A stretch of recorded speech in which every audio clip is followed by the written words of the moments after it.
All right, first, it's the perennial problem for prisons. You lock up a criminal, they serve their sentence, but sooner or later, some of them are back inside again. Simon Borsman looks at one pilot scheme that aims to reduce reoffending. Does prison work?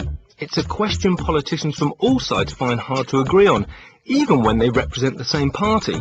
Too often, prison has proved a costly and ineffectual approach. Prison works.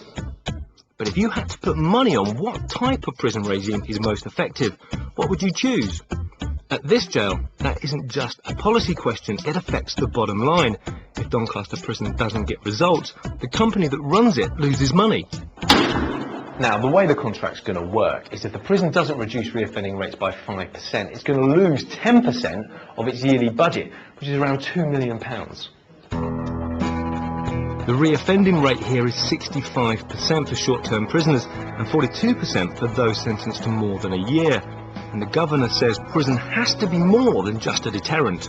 Predominantly in this area we deliver basic numeracy and literacy educational awards for prisoners. Yep. A significant chunk of prisoners who come into a place like Doncaster will have very, very low levels of literacy and numeracy.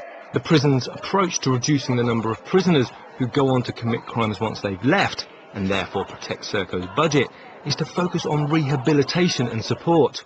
There is no such thing as the archetypal criminal. People becoming involved in crime for a number of different reasons. So part of our job is, when prisoners first come into prison, is to find out exactly what it is that's got them to this point. So what do you do then on a practical level? We have quite an extensive range of eggs in the basket. So I do have local sports teams helping me with coaching offenders. I have nationally recognised organisations helping me to deliver applied theatre and the filmmaking courses. Employment and training are other big issues. And the prisoners, which the prison selected for us to talk to, all had good things to say. What are you in for? I'm in for burglary and deception. I think people should be given a chance to change their ways. Do you know what I mean? If you lock people up in a cell and you just leave them in a cell, there's no rehabilitation at all in that. Do you know what I mean? Because people turn angry, nasty, and start resenting prison officers. As well as doing music, I've built up a lot of other skills such as drama and editing, film and things like that. So basically this time when I get out, there's a lot of options for me. In another part of the all-male prison, I came across something I didn't expect to see. The prisons see keeping a relationship with family as an important way to reduce offending. I'm in here for another 2.5 years, so he'd be free by the time I got out. And obviously I'd have never changed him, fed him, bathed him, and he'd just be like some stranger turning up, missing out on everything that I've missed. I could never do it again, ever. Now we've met prisoners with their kids and seen role-playing and editing. So there are parts of this place which are starting to feel a bit like a college. So what about those people who think that prison should actually be about punishment? When people ask me that question, my answer is, the people that I hold here are not my prisoners. They're Sheffield's prisoners, they're Barnsley's prisoners, they're Doncaster's prisoners. And if all I do is hold them and do nothing with them, then what Barnsley and Sheffield and Doncaster get out at the end is exactly the same, or worse, as what came in the first place.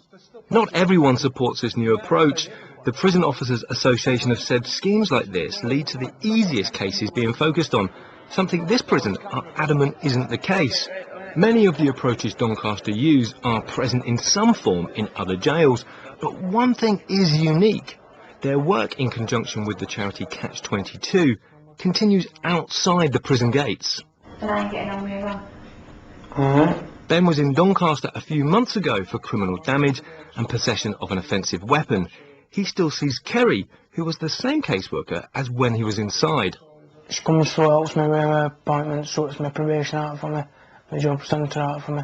If she thought about it on that day, I said I'd probably been locked up again already by now, truthfully. What is it that's going to stop you going back to jail? I think on top of the support that Kerry and them from hostels gave me, and my mother and that, it's my mates and my own, like, off my own back really. If Serco do better than their targets, they get a bonus payment. And critics of the scheme question whether it's right for private companies to profit if someone like Ben turns their life around. But the prisons are sure that they will get results, and at least they're putting their money where their mouth is. Well, it's too early for any results, but an interesting idea, and we'll follow the story and see what happens. Yes, we will. Now